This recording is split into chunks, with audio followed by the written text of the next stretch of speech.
শুভ সকাল বন্ধুরা। দেখো আমি আবারও চলে এসেছি তোমাদের সাথে নিয়ে আর একটা নতুন রেসিপি। তো ধোকার রেসিপি, নতুন রেসিপি ঠিক না, তোমরা সবাই পারো। এই ধোকার প্যাকেট বাজারে যে কোনো মুদিখানার দোকানে তোমরা পেয়ে যাবে। তো আমি এটা বানাতে কী কী লাগবে দেখো, সেগুলো দেখিয়ে দিই তোমাদের। ফুলকপি, টমেটো, লঙ্কা আর আদা। ফুলকপি আলু একসাথে আমি দেখো সেদ্ধ বসিয়ে দিয়েছি।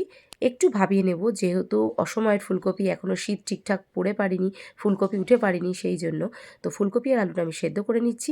সেইটা সেদ্ধ হতে হতে আমি এদিকে দেখো ধোকার প্যাকেট, এরকম ডাস্ট প্যাকেট থাকে ভেতরে, সেই প্যাকেটটাকে একটু একটু উষ্ণ জলে বাটি করে অল্প অল্প করে ভালো করে গুলে নিচ্ছি। তো একটু একটু করে দিচ্ছি আর একটু একটু করে গুলে নিচ্ছি। আর ওদিকে ফুলকপি কিন্তু বেশি, ফুলকপি আলু কিন্তু বেশি সেদ্ধ করলে হবে না, হালকা একটু ভাপিয়ে নেব, কেননা সেটা তো ফুটবে, হালকা জলটা বেরিয়ে যাবে। এরপরে দেখো কড়াতে আমি তেল দিয়ে দিয়েছি। তো তেল একটু যখনই গরম হয়ে যাচ্ছে, দেখো তেলটা ছড়িয়ে দিই চারিদিকে। তো তেলটা যখনই দেখো একটু গরম হয়ে গেছে, ওই যে পেস্টটা আমি করে রেখেছিলাম, যেটা আমি গুলে রেখেছিলাম, সেই পেস্টটাকেই আমি দিয়ে দিয়েছি। এরপরে যে বাটিতে একটু লেগেছিল, বাটিটা ধুয়েও আমি বাকি জলটা আমি কড়ার মধ্যে দিয়ে দিলাম। তো এটাকে ভালো করে শুকনো শুকনো করে নাড়তে হবে, এমনি টেনে আসবে। এটা শুকনো শুকনো করে দেখবে, তুমি বুঝতে পারবে যখন এটা হয়ে আসবে, তখন দেখবে কড়ার থেকে প্রায় উঠে উঠে আসছে। তো আমি একটু ভালো করে নাড়তে থাকবো, যেহেতু আমার এক হাতে, তোমাদের বলি আমি এক হাতেই ভিডিও করি, সেই জন্য একটু আমার করতে অসুবিধা হচ্ছে। তো দেখো স্টিলের একটা ছোট্ট থালা নিয়ে নিয়েছি, তার মধ্যে একটু তেল দিয়ে নিয়েছি, সর্ষে তেল দিয়ে সেটা ভালো করে আমি মাখিয়ে নিচ্ছি তেল, যাতে আমার ধোকাটা যখন ঠান্ডা হয়ে যাবে একটু যেন পিস পিস করে, যখন আমি পিস পিস করবো সেটা যেন উঠতে পারে, তো উঠে যায়। তো এবার দেখো আমি কড়ার থেকে গরম গরম মাখাটা আমি থালার মধ্যে নিয়ে নিলাম। এবার হাতের সাহায্যে সেটাকে আমি সুন্দর করে শেপ দিয়ে দেবো। তো হাতে একটুখানি তেল লাগিয়ে নিচ্ছি, যাতে সেটা হাতে না লেগে যায়, আর সুন্দর শেপে সেটাকে আমি ছড়িয়ে নিচ্ছি থালার মধ্যে একদম সুন্দর করে।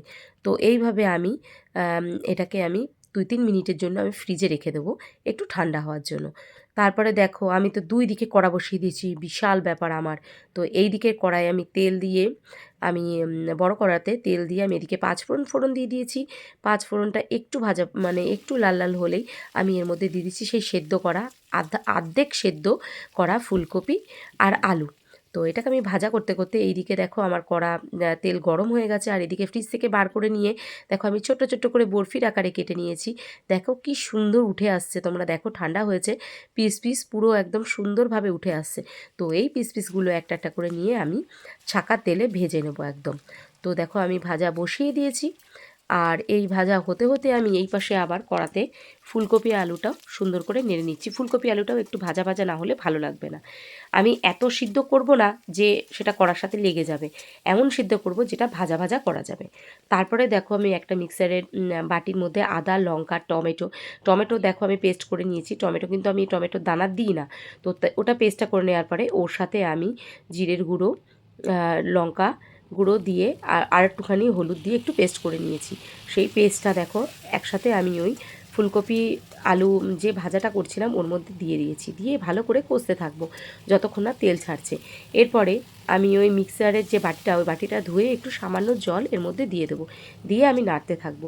নাড়তে নাড়তে ওইদিকে তো আমার ওটা ভাজাটা হচ্ছে, আর একটু সামান্য চিনি ছড়িয়ে দিলাম, আর এর স্বাদ মতন আর একটু লবণ দিয়ে দিলাম, যেহেতু আমি ফুলকপি আলুটা লবণ দিয়ে সেদ্ধ করেছি। এরপরে দেখো ভাজাটা আমার কমপ্লিট হয়ে গেছে, সুন্দর করে ভেজে নিয়েছিলাম সেই লাল লাল করে। আর এদিকে আমি ঢেকে দিয়েছিলাম ফুলকপি আলুটা গলে এসছে, ফুলকপিও অনেকটা গলে গেছে। তো এটাও আস্তে আস্তে হচ্ছে।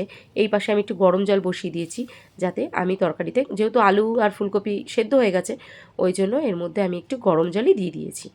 তো গরম জল দেওয়ার পরে এবার টকবক টকবক করে ফোটা শুরু করে দিয়েছে আমাদের তরকারিটা। যখনই ফুটে যাবে, ভালোভাবে ফোটা শুরু করবে, তখন আমি এর মধ্যে একে একে সব কটা ধোকা দিয়ে দেবো। পিস পিস করা ধোকাগুলো আমি দিয়ে দেবো, দিয়ে একটুখানি হালকা একটুখানি ফুটতে দেবো। বেশি ফুটতে দিলে কিন্তু একদম গলে যাবে। তো ফুটটা হয়ে গেছে, তো আমি এটা ঢেকে দিয়েছিলাম।